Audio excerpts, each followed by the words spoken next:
Bapak Presiden yang saya hormati, Bapak Wakil Presiden, jajaran Menteri Kabinet Kerja yang saya hormati, Bapak Menteri Agama, Bapak Panglima, dan seluruh jajaran pemerintah Republik Indonesia, tamu undangan, para alim, para ulama yang berbahagia. Alhamdulillah, kita ini diberi kesempatan oleh Allah untuk bersama-sama berkumpul memperingati kelahiran Nabi kita, Nabi besar Muhammad Sallallahu Alaihi Wasallam, sebagai sebuah upaya untuk mengingat bahwa alhamdulillah kita ini menjadi manusia yang bisa menemukan seorang nabi. Ada nabi yang orang-orang tidak bisa menemukannya. Nah, kita ini di negeri yang sangat jauh masih menemukan seorang nabi. Afrika tidak lebih jauh dari Arab, Eropa tidak lebih jauh dari Arab. Tapi kita sejauh ini alhamdulillah masih kebagian agama Allah Subhanahu wa ta'ala. Indonesia ini sudah tempat yang sangat jauh. Naik pesawat ke Makkah ini sudah 9 jam. Nah, kita masih kebagian. Maka kita bersyukur kita masih kebagian, walaupun bagiannya ada yang tidak terlalu banyak. Al-Quran 30 juz, sampai di sini ada yang cuman kebagian Yasin, alhamdulillah. Ada yang cuman kebagian Kulhu, alhamdulillah. Ada yang cuman kebagian Bismillahirrahmanirrahim, alhamdulillah. Kita syukuri. Sholat demikian banyak diajarkan Rasulullah, alhamdulillah kita masih kebagian. Walaupun ada yang cuman kebagian setahun sekali hari raya, walaupun ada yang cuman kebagian seminggu sekali Jumatan, bahkan ada yang senengnya baru maghrib tok, alhamdulillah. Hadis demikian banyak, alhamdulillah kita masih kebagian. Walaupun hanya ada yang kebagian satu, dan yang satu kebagian kullu bid'atin dholalah wa kullu dholalatin finnar. Yang satu kebagian innamal a'malu bin niat. Alhamdulillah. Doa yang sebegitu banyak, alhamdulillah kita masih kebagian. Walaupun hanya 2, ada yang kebagian doa makan sama doa ke kamar mandi. Ini alhamdulillah. Ini tidak lain dan tidak bukan karena Rasulullah oleh Allah ditakdirkan untuk menjadi nabi yang paling terakhir. Dan nabi yang paling terakhir ini adalah nabi yang punya jangkauan ketika manusia sudah tersebar di seluruh alam. Nabi Adam menjadi nabi mengurus satu keluarga. Itu saja ribetnya sudah luar biasa, antara Habil sama Qabil. Nabi Nuh menjadi nabi, jangkauannya satu kaum. Itu aja ribetnya udah luar biasa. Nabi Ibrahim satu bangsa. Itu aja ribetnya sudah luar biasa. Makanya dibekali oleh Allah mukjizat-mukjizat yang luar biasa. Nabi Musa, nabi yang ngurus satu negara, negara Mesir. Itu saja Allah membekali Nabi Musa dengan bekal-bekal yang luar biasa. Punya tangan masuk saku, keluar jadi listrik. Punya tongkat dilemparkan bisa jadi naga. Punya tongkat dipukulkan ke laut menjadi jalan tol. Makanya kalau Pak Jokowi menemukan tongkat itu, kayaknya tidak terlalu sulit untuk membangun jalan tol di Indonesia.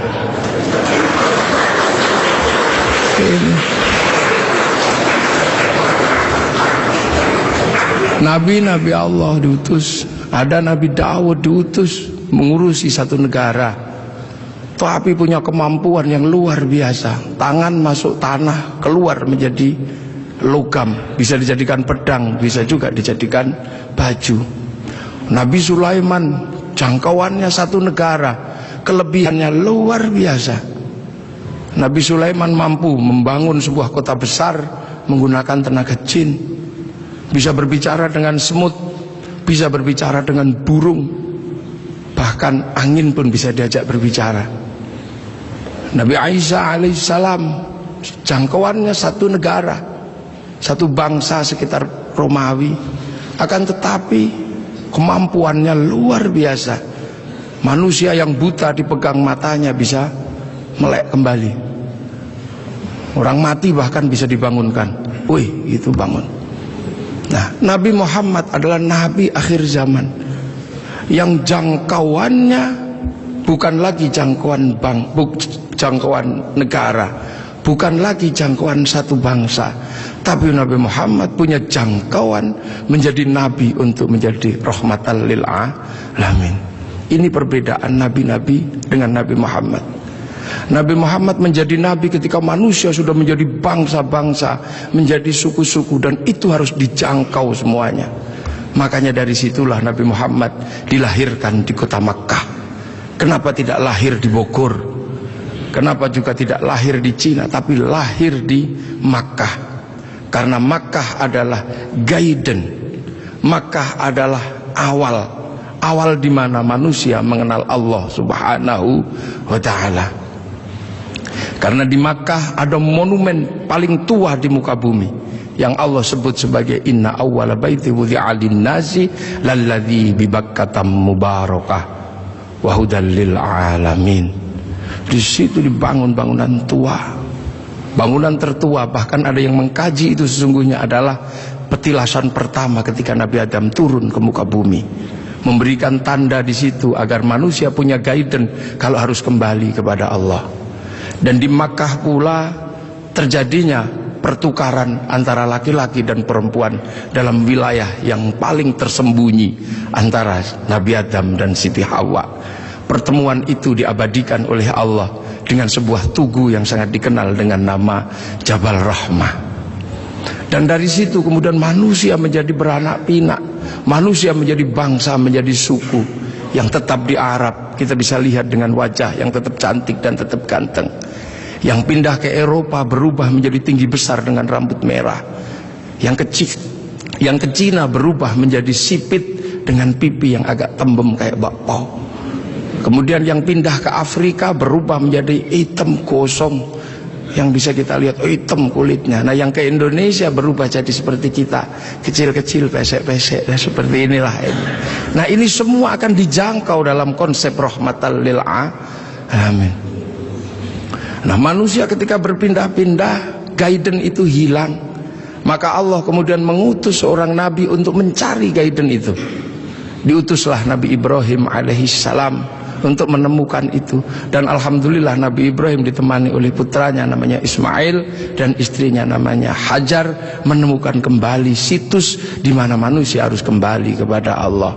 Situs itu dibangun ulang sama Nabi Ibrahim dan berdoa, Rabbana inni askantu min dzurriyyati biwatin ghairi dzi zar'in 'inda baitikal muharram Rabbana liyuqimus sholata waj'al afidatan minan nasi tahwi ilaihim warzuqhum minas thamarati la'allahum yashkurun. Maka karena Nabi Ibrahim menemukan guidance itu, Nabi Ibrahim menjadi orang yang paling terkenal di muka bumi dengan nama yang berbeda-beda. Ada yang menyebut Ibrahim, ada yang menyebut Abraham, bahkan ada yang menyebut sebagai Brahma. Walaupun ini butuh penelitian yang sangat luar biasa mendalam. Kenapa? Karena Nabi Ibrahim ini punya simbol yang kemudian diduplikasi oleh seluruh manusia di muka bumi. Di India ada simbol yang mirip dengan simbol yang ditinggalkan oleh Nabi Ibrahim. Ini butuh kajian mendalam dan ini mesti saya sampaikan dalam sebuah forum kenegaraan seperti ini. Karena ini yang akan mengurai benang kusut antara manusia di muka bumi dengan lahirnya Rasulullah Muhammad sallallahu alaihi wasallam. Umat Islam mengenal Ka'bah, sebuah batu dengan tengah yang tidak ada isinya apa-apa, kosong. Di India ada bangunan yang sama, batu dengan isi yang tidak ada isinya di tengah, namanya stupa. Di Islam ada namanya Jabal Rahmah, sebuah tugu batu. Kemudian di India dikenal ada yang namanya Lingayoni. Ada air yang namanya Zam-Zam. Kemudian ada air yang bernama Gangga Yamuna. Ada perjalanan suci dengan kain selempang. Di sini ada berwarna putih, di sana ada berwarna kuning. Selesai perjalanan suci, ada urusan yang sama terkait dengan urusan rambut. Yang di sini tahallul, yang di sana digundul. Selesai perjalanan suci itu semuanya ada darah. Yang di sini ada kurban, yang di sana ada gadri. Dan kalau sudah bersujud, meninggalkan hitam 2, yang di sini 2, yang di sana 8. Ini butuh kajian yang sangat mendalam, bahwa ini adalah awal dari yang namanya millata Ibrahim. Kemudian guidance itu bergeser karena Nabi Ibrahim meninggal, diteruskan oleh 2 putranya, yang satu bernama Ismail, yang satu bernama Ishak. Dan guidance itu berubah ketika Ishak punya anak yang namanya Yakub atau Israel, yang punya anak 12 yang kemudian dikenal dengan nama Bani Israel. Dan Bani Israel mampu membangun sebuah guidance baru karena dikasih kitab Injil dan dikasih kitab Taurat. Yang dikasih kitab Taurat bahkan sampai hari ini masih menjadi bagian besar dari umat manusia di dunia, dengan agama besarnya yang namanya Yahudi. Yang dikasih kitab Injil masih menjadi bagian besar dari agama di dunia ini, yang dikenal dengan nama Nasrani. Punya pusat kota besar namanya Vatikan, dan di sini punya pengikut yang sering dikenal dengan nama Paus Romo. Guidance ini bergeser. Akan tetapi kemudian Allah menunjukkan kembali, ini harus dikembalikan kepada guidance awal, kepada jalur awal. Maka kemudian dilahirkanlah Rasulullah di kota Makkah. Makkah adalah kunci di mana harus dikembalikan kembali manusia kepada Allah. Itulah kenapa kemudian Rasulullah lahir di kota Makkah. Untuk apa? Mengembalikan simbol kenabian dari awal sampai akhir sebagai wujud khatamul anbiya wal mursalin. Makanya ketika terjadi sengketa dengan agama-agama yang sebelumnya, maka kemudian Allah mengukuhkan Rasulullah sebagai penerus guidance kenabian. Maka kemudian diangkatlah Rasulullah ke langit, dan Rasulullah ditunjukkan di mana jejak para pendahulunya. Maka kemudian ketika ketemu Nabi Ibrahim, Rasulullah bertanya, kalau orang Jawa bilangnya mbah gitu, Pak Presiden ya, kayak atau gitu. Aku ini sebagai Nabi terakhir, tapi umat-umat Nabi yang sebelum aku bertanya, apa hakmu ketika kau mengatakan penerus Nabi Ibrahim? Kamu tahu di mana peletakan Nabi Ibrahim waktu membangun kembali Ka'bah? Ya udah, kamu jawab di situ. Kamu tandai nanti kalau kamu turun, kamu tandai itulah tempatku, namanya Jabal Rahmah. Nah, kalau pertanyaannya tentang Mbah Mail, kakek Ismail di sebelah mana? Kakekmu Ismail di sebelah situ, kamu kasih tanda. Itulah yang disebut Hijir Ismail. Lah kalau nenekku Hajar di sebelah mana? Nenekmu Hajar cari airnya di sebelah situ. Itu yang satu namanya Sofa, yang satu Marwah. Lah penjenengan melempari setan itu di sebelah mana? Sebelah situ. Nanti kamu kalau turun kamu kasih tanda biar tidak dilupakan manusia. Itu itu Jamarat Ula, yang itu Wuspa, dan yang itu Aqobah. Nah sekarang kalau gitu yang dulu punya Ka'bah ini siapa? Itu kakekmu Adam. Mumpung orangnya masih di situ, kamu tanyalah, Mbah, apa itu apa? Ka'bah itu dulu aku khawatir, aku turun ke sini takut kehilangan jejakku. Ku kasih tanda dan disebut inna awwala baiti wudi'a lin-nasi lalladzi bi Bakkata mubarakah. Nah kalau Jabal Rahmah itu apa?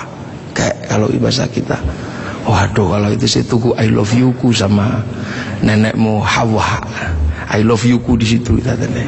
Pokoknya kalau kamu nanti turun jangan kamu lupakan, kembalikan seluruh jejak kenabian. Maka semenjak itu kemudian umat Islam bersama Rasulullah diperintahkan untuk beribadah haji. Nah inilah makanya kalau ada pertanyaan besar, kenapa Rasul tidak lahir di Jakarta? Kenapa Rasul tidak lahir di mana? Karena Rasul adalah khatamul anbiya wal mursalin, dan jejak kenabian yang mengarahkan kepada Allah ada di Makkah, dengan situs tertuanya adalah Ka'bah. Pemahaman tentang Rasulullah lahir di Mekah ini juga akhirnya menjadi kunci. Kunci apa? Kunci bagi kita semua, bahwa kita bukan orang Makkah, kita orang Indonesia. Rasul di Makkah, Rasul ini lahir di Arab, maka kemudian pelajaran Islam pertama didedikasikan untuk mengajari orang Arab agar kembali kepada Allah. Dan Rasul tidak pernah kemana-mana. Rasul mengajarkan Islam hanya sampai di kota Madinah. Setelah itu dalam waktu 22 tahun Rasulullah meninggal. Nah, memahami Rasul yang lahir di Mekah adalah menjadi tonggak. Lantas bagaimana bisa Rasul yang ada di Makkah bisa sampai ke Indonesia ajarannya, dan 90% penduduk Indonesia mengikuti Rasulullah Muhammad sallallahu alaihi wasallam. Ini pasti bukan sesuatu yang mudah. Dalam bahasa Al-Quran, siratal mustaqim, ada yang namanya siratal ladzina an'amta alaihim. Dan inilah yang membuat kemudian kita dengan peringatan Maulid akan ada sesuatu yang bisa sangat menjadi refleksi dasar antara Makkah sama Madinah, antara punya sejarah yang sangat panjang, dan itu bukan datang dengan tiba-tiba. Rasulullah di sana mengajarkan orang-orang sana dengan gaya di sana. Rasulullah sangat terkenal ketika mengajarkan Islam. Rasul bukanlah orang yang keras, Rasul juga bukan orang yang membabi buta. Rasul dijelaskan, anitum harisun alaikum bil mu'minina raufur rahim. Rasul begitu berharap bagaimana umat ini kembali kepada Allah. Maka Rasul punya sistem pembelajaran kepada umatnya dengan cara yang berbeda-beda, dengan cara yang sederhana. Ada yang pinter kelasnya Sayyidina Ali, diajarkan dengan cara standar orang pinter. Ya Ali, kamu sholat. Ali, iya ya Rasul. Yang khusyuk, ya. Nanti kalau kamu khusyuk, kamu akan saya kasih serbanku yang hijau atau yang merah, terserah kamu pilih yang mana. Sayyidina Ali sholat, selesai sholat langsung menyatakan, yang hijau ya Rasulullah. Pasti kamu gak khusyuk karena kamu menginginkan yang hijau. Ulangi lagi, dan begitu seterusnya, sampai akhirnya Sayyidina Ali ketika sholat dipanah kakinya tidak kerasa. Setelah itu Rasulullah mengimami sholat orang-orang dengan kelas-kelas kayak Sayyidina Ali. Tapi bagi kelas yang kedua menjadi masalah. Kelas pertama ketika Rasulullah sholat, di belakangnya langsung sama-sama mengikuti Rasulullah dhahiran wa batinan, dengan badan dan dengan hati. Tapi yang belakang bermasalah karena mereka punya kebiasaan ratusan tahun bahkan ribuan tahun menyembah berhala. Ada wujudnya dan ada namanya serta bentuknya beda-beda. Maka Rasul ditanya, bagaimana ya Rasul yang belakang tidak bisa? Maka Rasul minta sama Allah, ya Allah, yang depan bisa, yang belakang tidak bisa. Ya sudah, akhirnya diajari sama Allah. Allah cukup mengajarkan, u'budullaha ka'annaka tarahu fa illam takun tarahu fa innahu yaraka. Beribadahlah engkau kepada Allah seolah-olah engkau lihat Allah. Tapi kalau kau enggak lihat Allah, yakin Allah lihat engkau. Maka kemudian para sahabat yang di belakang, yang tidak sekelas Sayyidina Ali, ketika sholat cuma Allahu Akbar, matanya tidak boleh terpejam. Karena apa? Harus mencari Allah. Ka'annaka tarahu, seperti engkau melihat Allah. Maka dilihat kemana. Akhirnya tidak terlalu susah yang di belakang. Tapi ketika engkau lihat kemanapun Allah kamu gak lihat, kamu cukup yakin bahwa kamu sedang dilihat oleh Allah. Maka sholat menjadi mudah bagi orang yang tidak sekelas Sayyidina Ali. Sholat boleh melihat apa saja, bahkan boleh mendengarkan suara bakso, bahkan boleh melihat sarung yang bolong. Tapi tidak boleh, karena harus ingat bahwa sedang dilihat Allah. Maka tidak boleh pesen bakso rong mangkok, itu tidak boleh. 2 mangkok tidak boleh. Nah akhirnya yang depan yang pinter bisa sholat, yang belakang bisa sholat. Bahkan ketika Rasulullah menghadapi para sahabat yang berbeda, Rasulullah lagi ngajar ngaji, tiba-tiba dari belakang ada yang teriak, mat, mat, mat. Ini sesuatu yang tidak lazim waktu itu. Karena apa? Semua dilarang menyebut Rasulullah dengan sebutan mat atau Muhammad. La taj'alu du'a ar-rasuli bainakum ka du'a'i ba'dikum ba'dha. Akan tetapi ada sahabat, mat, mat. Sahabat Umar sudah marah. Ini orang dari mana? Gak punya sopan santun sama sekali. Rasulullah cuma udah paling dia dari kampung. Suruh masuk, suruh masuk. Akhirnya begitu suruh masuk ke dalam masjid, bukannya apa-apa, bilang, mat, apa? Aku pengen kencing. Ya sudah kencing lah. Disuruh cari toilet, ternyata nggak cari toilet, malah kencing di dalam masjid. Sayyidina Umar sudah nggak tahan melihat kelakuan seperti ini, maka kemudian tariklah pedang Sayyidina Umar, mau dipenggal ini kepalanya. Rasulullah cuma mengatakan, Umar jangan, begini-begini juga umatku, ini datang dari kampung yang sangat jauh. Di kampungnya memang terbiasa kalau kencing sembarangan, ada bantrek juga dikencingi, ada selokan dikencingi. Gini-gini juga umatku, gini-gini juga santriku, tapi ini santri dari Bogor. Ibaratnya begitu. Dan itu akhirnya diabadikan oleh Allah. Wajah amin aqsal Madinah, datang seorang dari pelosok. Kalau Allah sudah menggunakan bahasa aqsa, itu artinya adalah jauh, yang sangat jauh. Kalau dalam bahasanya Bapak Presiden namanya Jabal Kat, tidak tahu entah di mana. Kalau jauh gitu aja baik. Rasulullah yang diopeni macem-macem. Ada yang senengannya tidur di masjid, tapi ibadahnya bolong-bolong. Kalau Rasulullah datang, dia langsung bangun pertama kali, salaman, cup, tidur lagi. Ini ada di zaman Rasulullah. Kemudian setelah Rasulullah selesai sholat, Rasulullah digandoli, Pak Presiden, digandoli gini. Kemudian bertanya, ya Rasul, apa? Kapan kiamat itu? Kamu tuh jangan tanya kiamat. Kayak kiamat itu pakai ibadah, pakai bekal. Kamu tak lihat cuman tidur tok, suluman salaman. Bekalmu apa? Bekalku bukan itu ya Rasul. Kenapa? Cinta sama engkau ya Rasul. Cinta tok, nggak jalan nih? Enggak ya Rasul.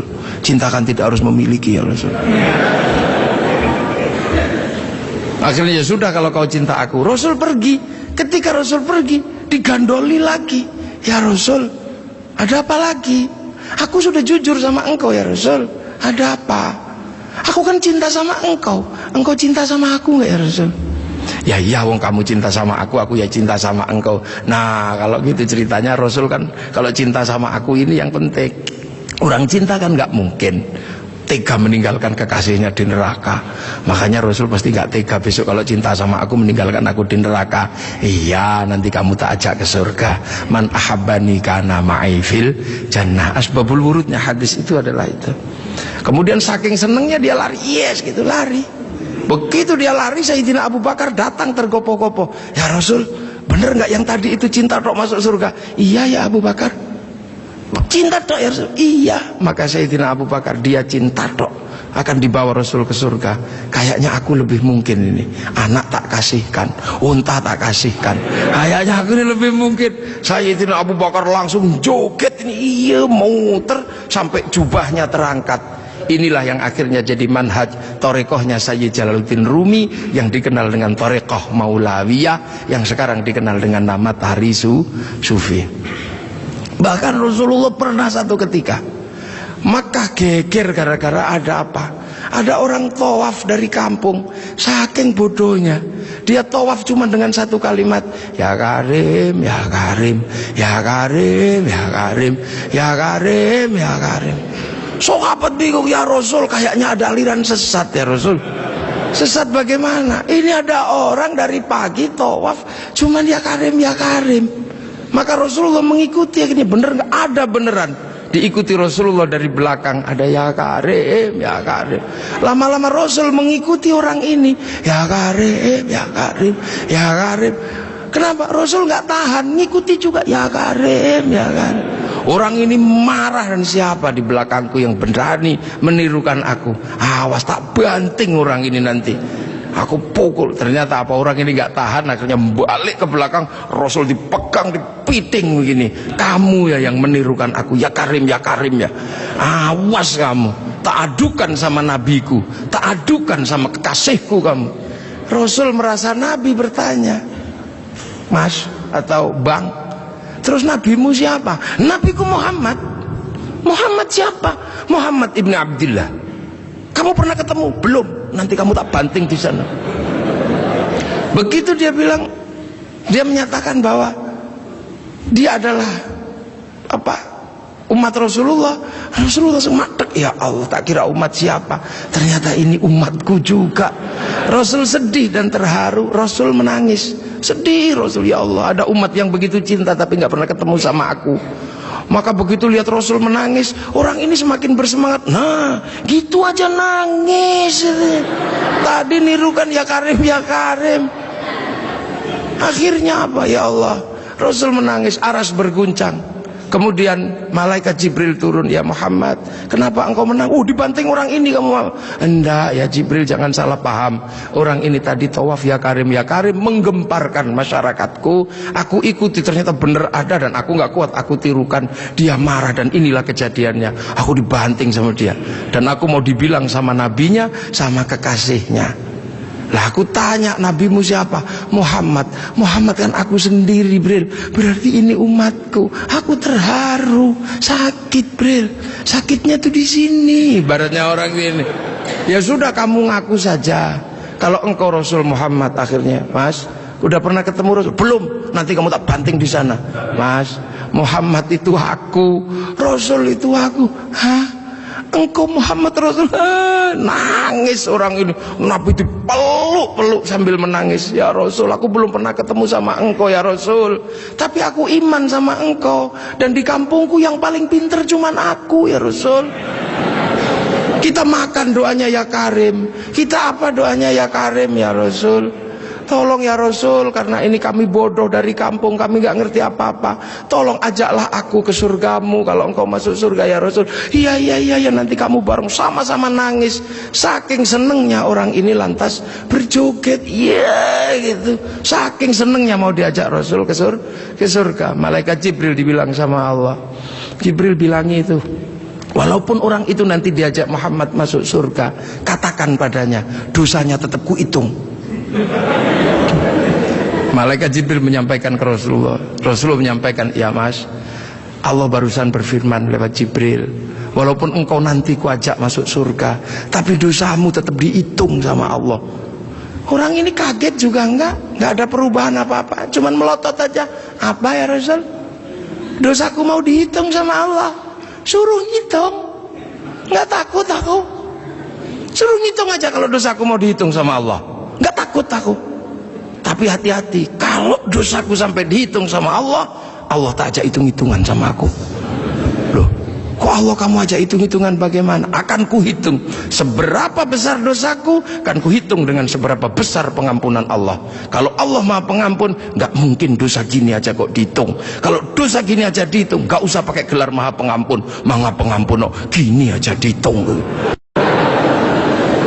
Di zaman Rasul, ini potret Rasulullah. Maka Rasulullah mampu menjadi rahmat bagi semuanya, sehingga kemudian pelajaran Rasulullah yang tidak masuk akal waktu itu bisa diterima oleh sebuah kalangan yang sangat jauh dari peradaban.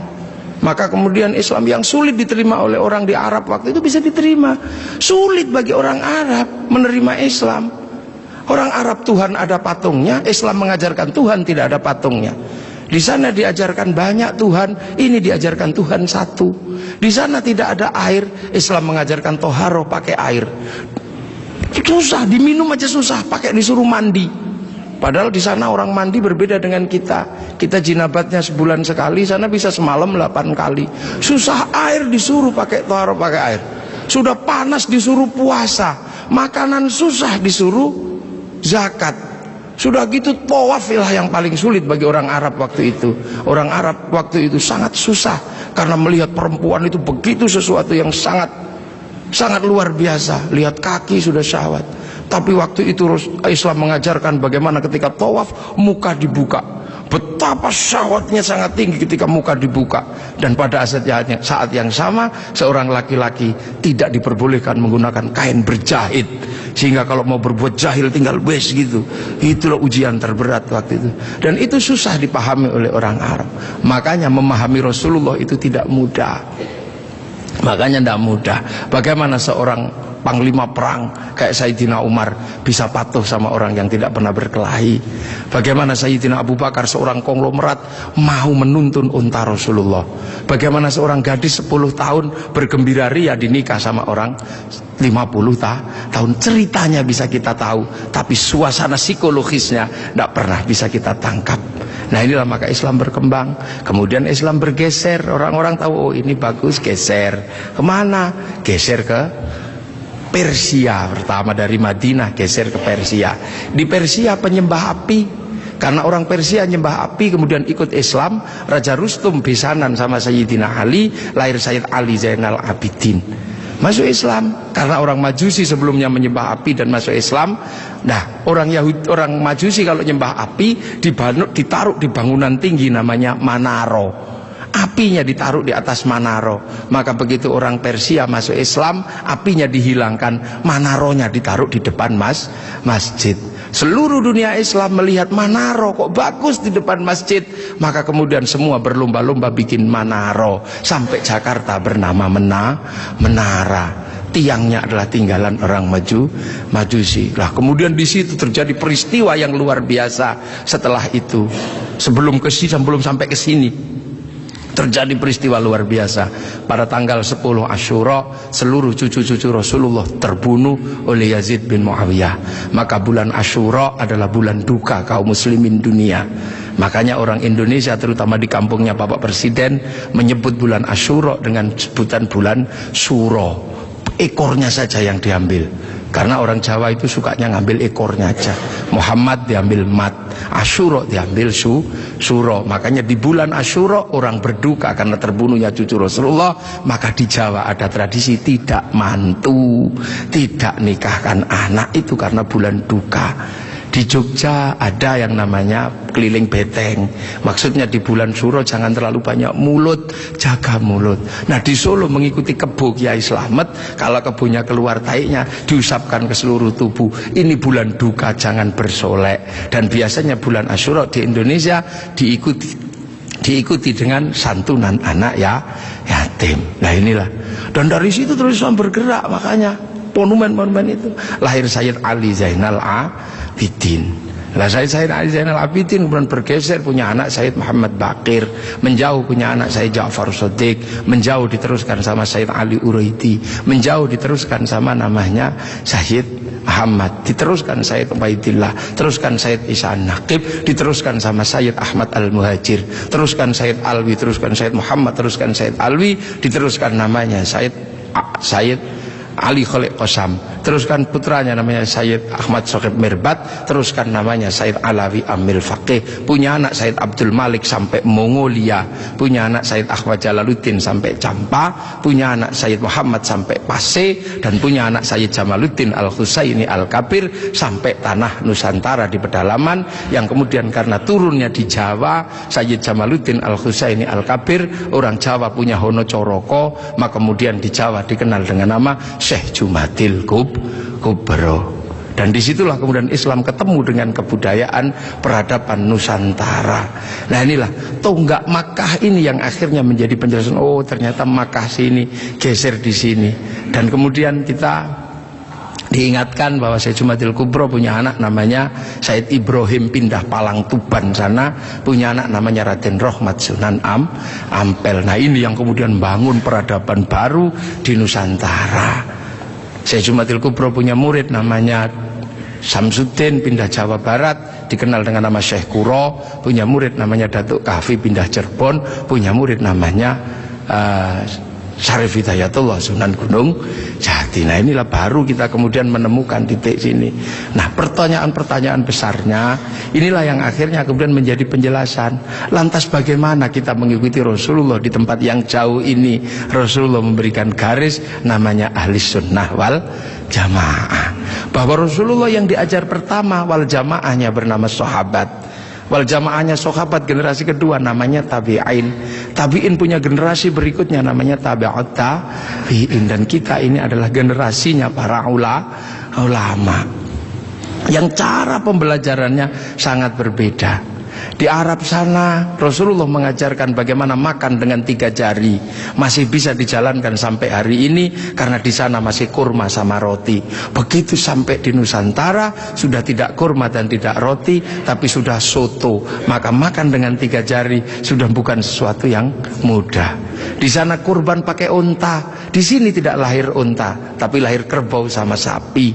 Karena terlahir kerbau sama sapi, maka jangan memaksakan diri kurban pakai unta, nanti ditangkap oleh polisi karena nyuri untanya Kebun Raya Bogor. Ini Di sana masih bisa pakai jenggot dengan utuh, tapi di sini rasnya adalah ras Mongoloid, sudah tidak punya jenggot. Inilah maka ulama-ulama awal yang datang ke sini tidak pernah ribut masalah simbol-simbol yang tidak bisa dilakukan oleh orang Indonesia. Nah, sekarang ini tugas pemerintah, karena banyak orang yang kemudian lupa kedudukan itu, kemudian memaksakan menjadi orang dipaksa langsung ikut seperti Rasulullah. Nah, ini yang harus kita pahami, bahwa kita ini berkedudukan sangat jauh.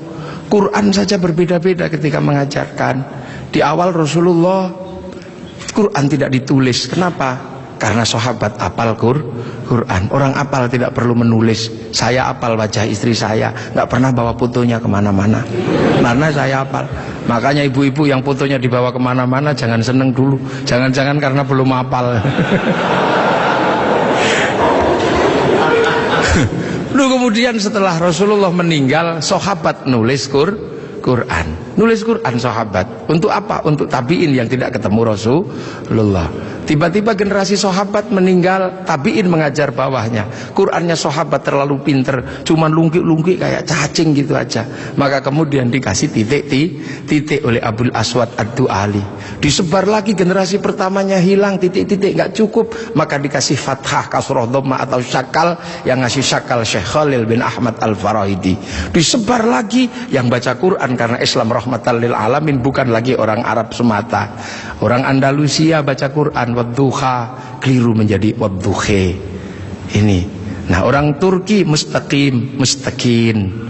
Masuk ke Indonesia dibaca oleh orang Padang lakanud, keluarnya lakanui. Karena orang Padang kalau bilang Muhammad, Muhammad. Orang Sunda ketika baca alladzina, sebagian besar keluarnya alladzina. Begitu masuk ke Jawa, ketemu dengan huruf hono coroko. Alhamdu, karena punyanya ko, gak punya huruf ha, maka alhamdu menjadi alkamdu, al-fatihah menjadi al-fatihah. Ini itu.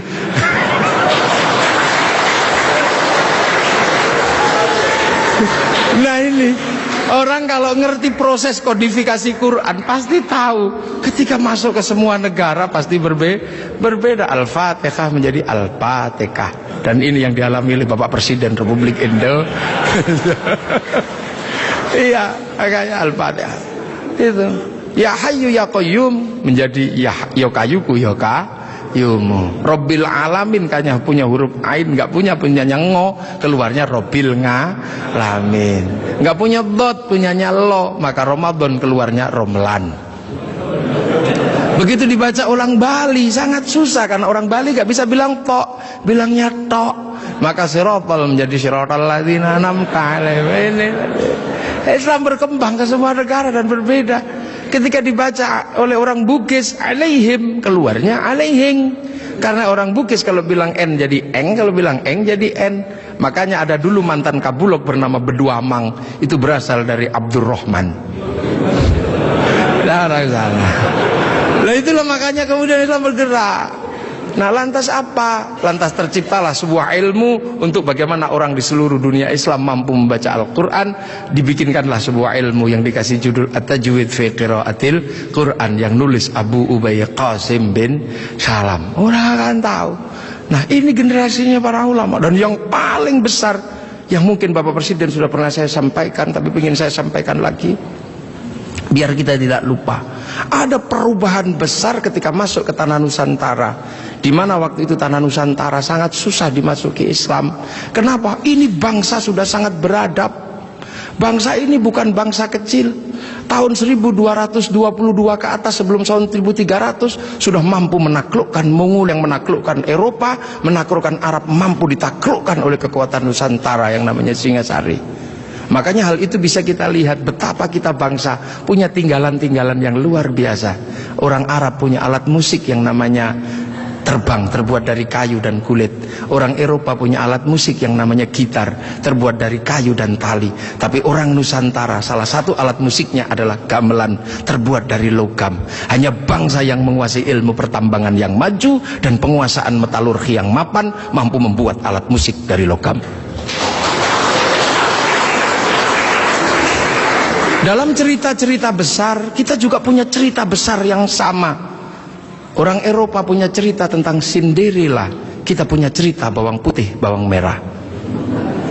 Orang Eropa punya Samson, orang Arab punya Sam'on, kita punya Bandung Bondowoso, kita punya Sangkuriang, kita punya si pahit lidah.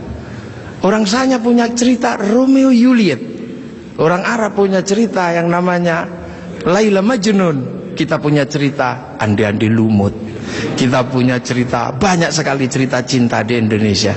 Sana punya cerita namanya Kura-Kura Ninja, kita punya cerita Kancil Nyuriti. Sama saja, apa bedanya? Bahasa-bahasa kita juga bahasa-bahasa yang tidak bisa direndahkan.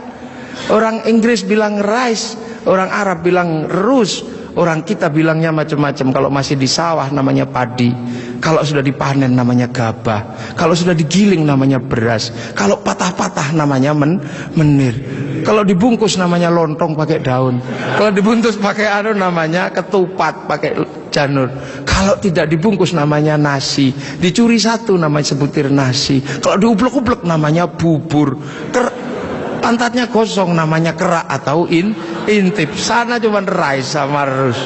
Ini yang kita tidak boleh malu menjadi bangsa Indonesia. Semua yang kita miliki sama. Ini menandakan bahwa kita pernah menjadi sebuah bangsa yang besar, berkasta-kasta, berbeda-beda. Maka kemudian Islam mulai memperkenalkan konsep besar sehingga kita punya bangsa dan negara. Konsep besar apa?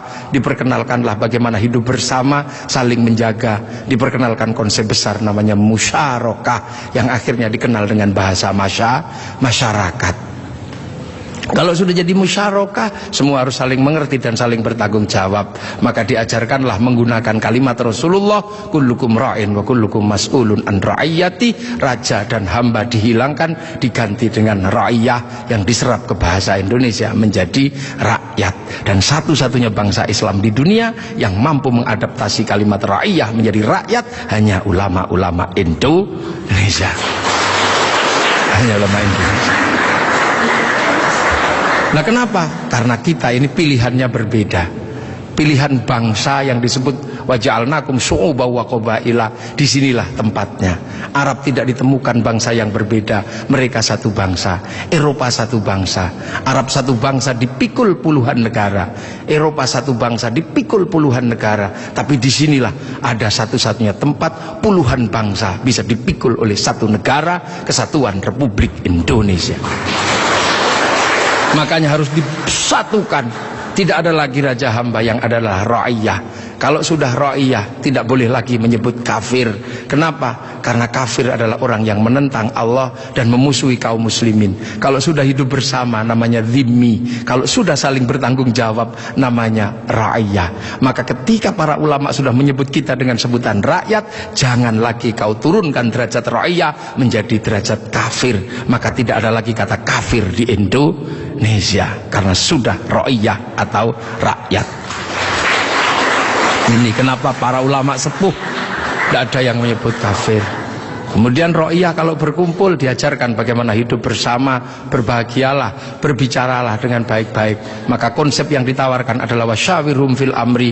Maka kemudian ra'iyah yang hidup bersama dan berbicara secara bersama disebut musyawarah. Kalimat wasyawirhum fil amri. Kemudian kalau bermusyawarah jangan menang-menangan sendiri, berbagilah, saling bertoleransi. Maka kemudian lahirlah konsep besar, konsepnya disebut tafassahu fil majalis. Maka kemudian muncullah istilah majelis. Dan ketika para ra'iyah mengangkat pemimpin, harus seluas cakrawala yang pernah diajarkan Allah, wasi'a kursiyus samawat. Maka kedudukannya adalah bernama kursi. Ada kursi presiden, ada kursi DPR, ada kursi menteri. Karena daerah ini yang membangun adalah para wali, maka kawasan ini disebut wilayah. Kalau saya mau tanya, di mana negara dengan konsep dasar keagamaan Islam yang mampu membangun sebuah struktur negara hari ini? Itu ada di Indonesia. Maka jangan kau sebut negeri ini negeri tauhid, karena ra'iyah, musyawarah, termasuk kursiyun, termasuk majelis, termasuk wilayah, bukan menjadi bahasa orang nongkrong, tapi ini adalah bahasa resmi negara yang tertuang dalam Undang-Undang Dasar Negara Republik Indonesia tahun 1945. Dan inilah yang membuat kita, makanya insya Allah kita ini akhirnya alhamdulillah Kita akhirnya tahu, oh ternyata kita ini pengikut Rasulullah, tapi bukan pada pangkat sahabat, bukan pun pada pangkat tabi'in, tapi kita pengikut Rasulullah pada pangkat muridnya para ulama. Makanya biasa saja kadang di sini kayak gini kita diajarkan bagaimana hidup bersama, karena kita wal jamaah Indonesia. Makanya Bapak Presiden waktu kecil pasti dengar orang di Jawa sana kalau sholat zuhur mestinya 11:30, Pak Pratik ya, itu bisa mundur sampai 1:30. Kenapa? Karena jamaahnya masih ada di sawah. Terus Allah Akbar sambil nunggu. Lantas pujian Robana datang, ada tombowati karena capek nunggu ya pegel, sampai ada diuruki anjang. Itu cara di sini. Terus sholat. Nah sholat di sini Allahu Akbar, karena sinyalnya jauh, kita ini pemancar lokal.